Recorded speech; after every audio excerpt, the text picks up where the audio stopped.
Bismillahirrahmanirrahim. Salam alaikum. Le deuxième chapitre dans le module Intelligence artificielle, principes et applications est intitulé l'IA et la résolution des problèmes. Donc dans ce chapitre, après introduction, je vais présenter les types de domaines, la complexité des problèmes, la représentation des problèmes, raisonnement, méthode de recherche aveugle, méthode de recherche heuristique, puis quelques exercices d'auto-évaluation et à la fin une conclusion.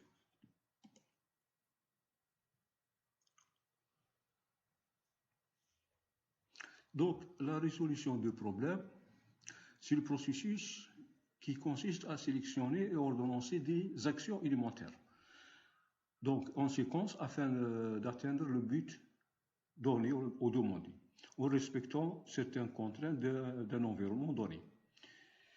Donc, la composition du processus, c'est en premier lieu un état initial du problème à résoudre, un état final et un ensemble d'actions élémentaires permettant de passer d'un état à un autre. L'objectif de ce processus, c'est de trouver une séquence d'actions à exécuter pour passer de l'état initial à l'état final. Donc, bien sûr, n'importe quel processus pour résoudre un problème a une complexité. Donc, la méthode consiste à essayer successivement toutes les possibilités jusqu'à trouver une solution à ce problème. Donc, c'est-à-dire nous avons une méthode de recherche fortement combinatoire.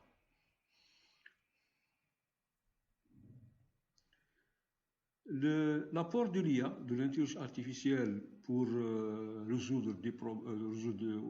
trouver une solution à un problème, c'est d'utiliser les heuristiques. Ce sont des méthodes permettant de choisir en premier les actions ayant le plus de chances à aboutir.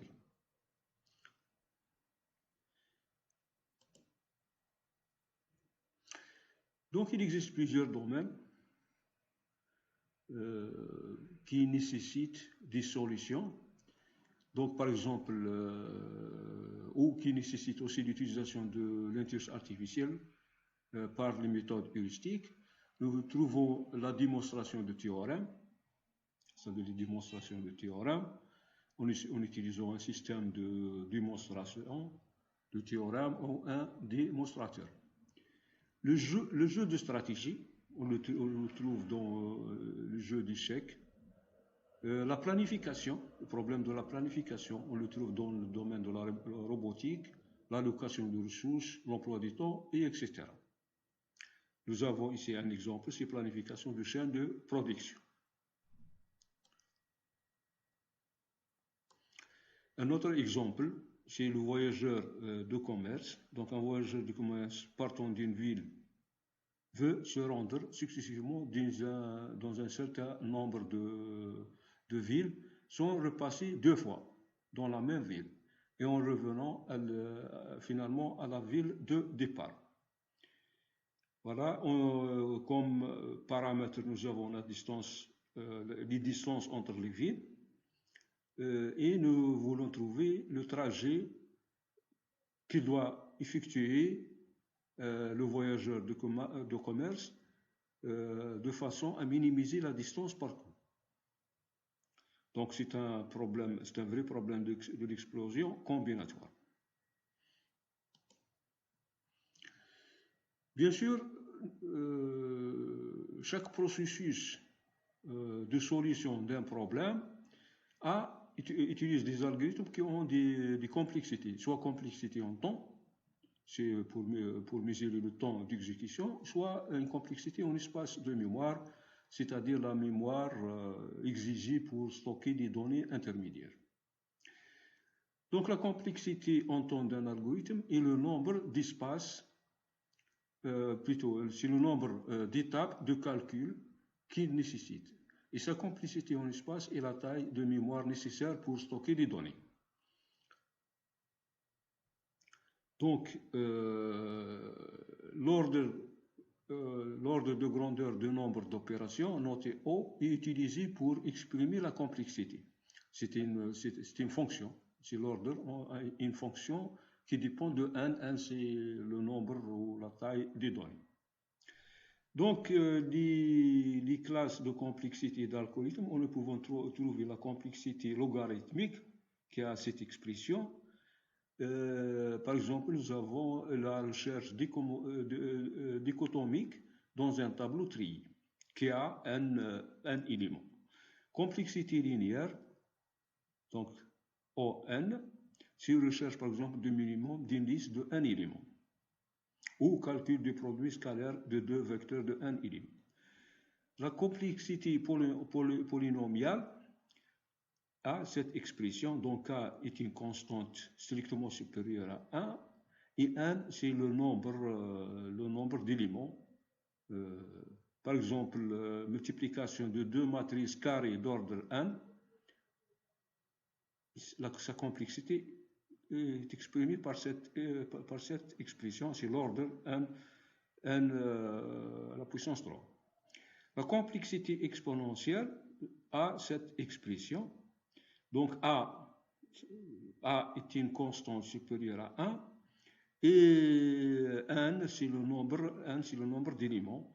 Par exemple, dans l'exemple du voyageur de commerce, n représente le nombre de lignes.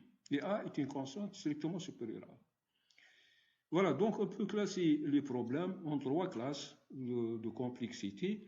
La classe P, classe des problèmes qu'on peut résoudre en temps polynomial.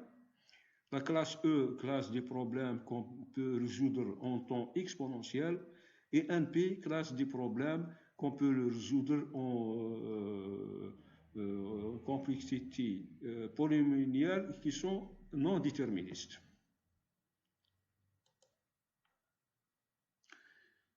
Voilà, donc en intelligence artificielle, on peut représenter la solution ou le processus de solution d'un problème comme étant un graphe qui a ou un espace d'état représenté par un graphe. Donc nous avons des nœuds et des arcs ou des transitions. Donc les arcs représentent les opérateurs ou les opérations exécutées sur un nœud pour le transformer en un autre nœud. Donc nous avons un nœud spécial qui s'appelle but.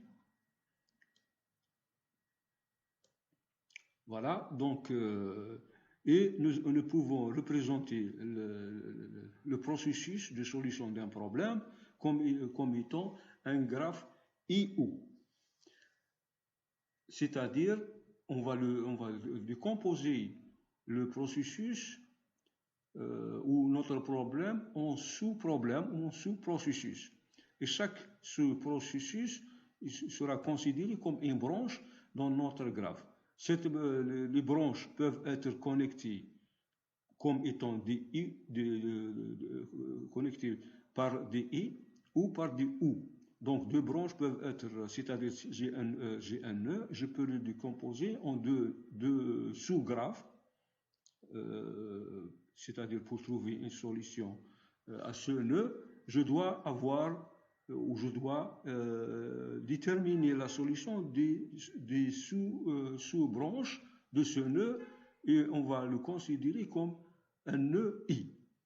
Par contre, si on peut trouver la solution à ce nœud, seulement en considérant ou en déterminant seulement la solution à l'un de ces deux sous-nous, on va le considérer comme un nœud OU. Voilà. Et le graphe en complet, c'est un graphe qui s'appelle un graphe IO.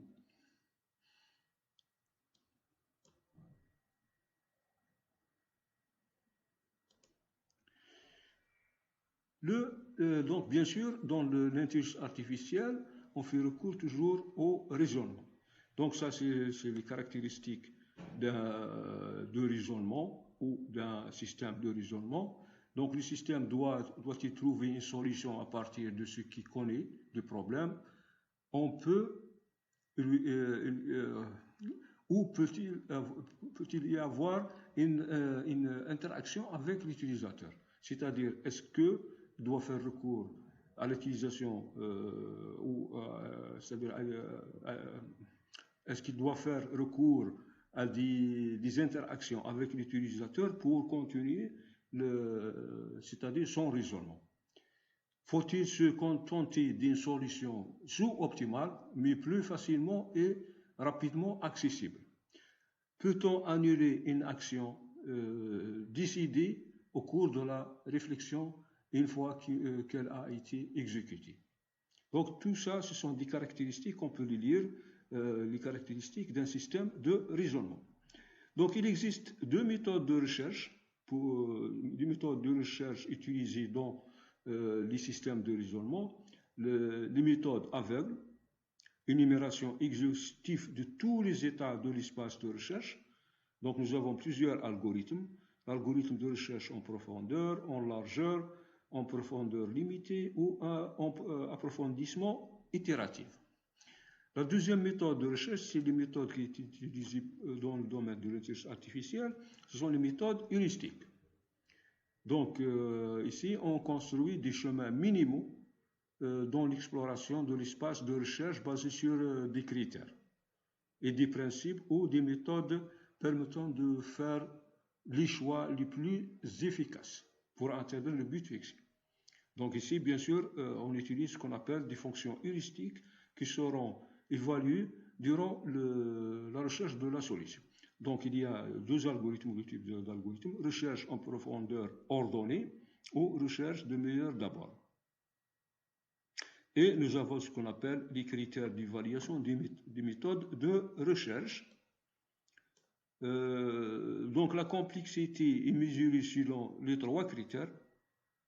Voilà, parce qu'il y a la complétude, solution garantie si elle existe, optimalisée, donc meilleure solution garantie, et nous avons la complexité en espace, la complexité en temps, et la complexité elle est mesurée selon les trois critères. Selon B c'est le nombre maximum du nœud dans le graphe, D la profondeur à laquelle la solution se trouve, le nœud de solution se trouve, et M c'est la profondeur maximale du graphe. Voilà, donc pour les méthodes de recherche aveugles, nous avons plusieurs algorithmes. Donc il y a l'algorithme profondeur d'abord, last in, first out. Son principe est que la priorité est donnée au nœud de niveau le plus profond de graphe de recherche. Et ça, c'est l'algorithme. Les propriétés de cet algorithme, c'est que la complétude n'a pas de complétude, c'est M tend vers l'infini. La complexité en temps, c'est à l'ordre de B à la puissance M. B, c'est le nombre de nœuds dans le graphe, et M, c'est le chemin le plus profond. La complexité en espace, c'est dans l'ordre B fois M. Est-ce qu'il est optimal? Non. Le deuxième algorithme, c'est largeur d'abord, first in, first out. Donc le principe est que la priorité est donnée aux nœuds de niveau les moins profonds de graphe de recherche. La complétude, non, c'est B tend vers l'infini. La complexité en temps, ordre B à la puissance B. La complexité en espace, c'est la même. Et est-ce qu'il est optimal? Non. L'algorithme suivant, c'est la profondeur limitée.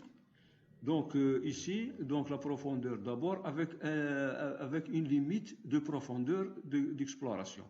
La limite, elle est donnée par cette variable, cette constante L. Voici l'algorithme. La complétude, oui, il y a compris, c'est L est supérieur égal à D. D, c'est le chemin ou la profondeur de la solution. La profondeur de la solution. La complexité en temps, c'est dans l'ordre B à la puissance L. la complexité en espace, c'est dans l'ordre B fois R. Est-ce qu'il est optimal? Optimal, non. L'algorithme suivant, c'est l'approfondissement itérative. Ici, on fait donc une recherche en profondeur limitée à la profondeur 1, puis 2, 3 et ainsi de suite, jusqu'à l'obtention d'une solution ou l'échec de la recherche. Complétude, oui, il a la complétude. Complexité en temps, voici l'expression, et complexité en espace, est-ce qu'il est optimal? Non. Voilà. Donc, la deuxième méthode de recherche, c'est la méthode de recherche heuristique. Ici, on définit une fonction heuristique, h, qui va donner à chaque nœud dans l'espace d'état E une valeur naturelle.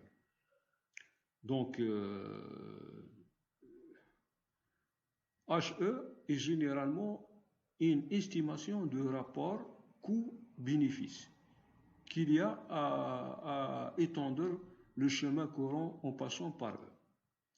La contrainte, c'est H solution égale 0. Parce que c'est la solution. Exemple de fonction heuristique, le problème du 8 RAN. L'heuristique, c'est lisser un plus grand nombre de cases non attaquables dans la partie restante de l'échiquier pour garder le plus de choix possible pour les ajouts de RAN futurs. C'est-à-dire, la stratégie, il faut toujours essayer de donner une fonction heuristique pour garantir de lisser plus de cases. Donc, nous avons deux algorithmes, profondeur ordonnée. Donc, le principe est l'approfondissement des branches jusqu'à leur extrémité dans l'ordre inverse de leur distance au but. Voilà, le deuxième algorithme, c'est le meilleur premier. Le principe est dès que l'on rencontre un chemin meilleur qu'auparavant, c'est lui-là que l'on approfondit. Voici l'algorithme. Donc l'objectif, c'est la fonction heuristique, c'est la proximité du but. Voici l'algorithme. Et les propriétés, complétude, non, complexité en temps et complexité en espace, c'est la même. Est-ce qu'il est optimal? Non. L'algorithme A étoile, c'est une amélioration de l'algorithme meilleur premier, en calculant le plus court chemin pour passer d'un état initial à un état final. Donc, si on définit ces paramètres, 1, 0, c'est la racine du graphe, G, c'est le nœud solution, si NJ, c'est le coût pour aller du nœud NI au nœud NJ. Donc, on définit le GN, c'est le coût de 1, 0 jusqu'à N, c'est le coût pour aller de nœud racine NJ au nœud N. Et HN, c'est la fonction heuristique qu'on veut chercher, c'est le coût de N jusqu'à le nœud bit. Donc, l'estimation heuristique du coût pour aller de nœud N au nœud solution G. Voilà, donc on obtient alors la fonction des variations du chemin en passant par le nœud N. C'est Fn qui est égal à Gn plus Hn. Donc, il y a deux définitions. L'heuristique est consistante, c'est-à-dire on va dire que l'heuristique est consistante si pour tout x, pour tout y descendant de x, la fonction heuristique de nœud x est inférieure ou égale à la fonction heuristique de nœud y plus le coût d'aller de x à y. Est-ce que l'heuristique est admissible, sera admissible si pour tout x, la fonction heuristique de nœud x est inférieure ou égale h étoile x, où h étoile x est la valeur optimale de x à g. Voici l'algorithme A étoile. Les propriétés, la complétude, c'est garanti, oui. Complexité est linéaire, donc c'est très important. C'est h est consistante. Optimalité, oui, c'est h est admissible. Voilà, donc ici nous avons un exemple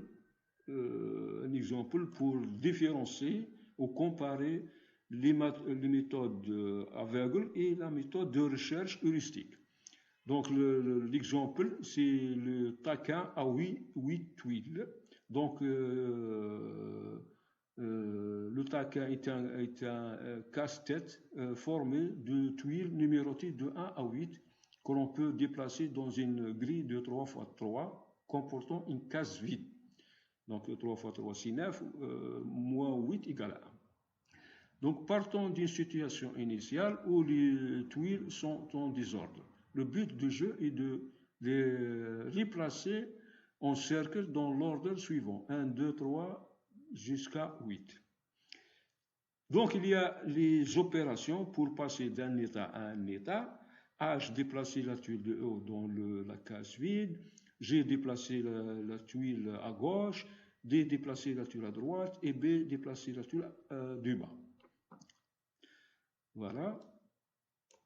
Voici l'explication de ce processus. Donc, par exemple, ici, nous avons un taquin de combien 8, de 9 tuiles, et il y a 9 tuiles et 8 taquins. Donc, l'objectif, c'est de les déplacer ou d'utiliser les opérations afin d'avoir un ordre 1, 2, 3, 4, 5, 6, 7, 8. Voilà. L'approche mécanique ou l'approche, l'utilisation des algorithmes de la recherche aveugle, c'est-à-dire ici, on va explorer tout l'espace d'état, et nous avons ce qu'on appelle une explosion combinatoire de nombre de chemins. La deuxième méthode, c'est l'utilisation de la méthode de la recherche heuristique. Il faut définir une fonction et l'exploration se fait selon la valeur de cette fonction. Fe est égal au nombre de coups depuis l'état initial plus le nombre de tuiles mal placées. Voilà. Je vais expliquer ça sur cet exemple. F, la fonction, donc dans ce nœud, l'état initial, F1, et nous avons 0 opération qui a été exécutée avant l'état initial, plus 4 tuiles mal placées. Donc nous avons le 2, il est mal placé, donc c'est 1, 8 mal placé, 2, le 6 mal placé, 3, et 1 mal placé, c'est 4. Donc 0 plus 4. Donc la fonction égale 0 plus 4. Donc ici, on peut utiliser 6 opérations. Donc déplacement de haut vers le bas. Donc 6, on voit le déplacement de ça. Soit déplacement de ça, soit déplacement de ça. Donc H, c'est pour déplacer 6. Le G à gauche, c'est déplacer 7. Droite, c'est déplacer 5. Donc la fonction F2, c'est-à-dire ce nœud-là, on suppose que ça c'est le nœud 2, ça c'est le nœud 1, donc est égal une seule opération, H, plus 3, c'est-à-dire le nombre de tuiles mal placées. Donc nous avons le 2, 1, 8 et 1, ça fait 3. La même chose pour le troisième nœud, la même chose pour le quatrième nœud, mais comme nous avons cette fonction, et c'est la fonction minimale, donc ici nous avons 4, ici 6, et ici 7. Donc on va faire l'exploration à partir de ce nœud. On fait de la même façon, jusqu'à l'arrivée à un état final. L'état final, c'est au nœud 14, F14 égale 5. Donc, qu'est-ce qu'on fait? On va calculer la somme de tout ça et on va voir que ce chemin, pour arriver à la solution finale, coûte moins cher que les autres.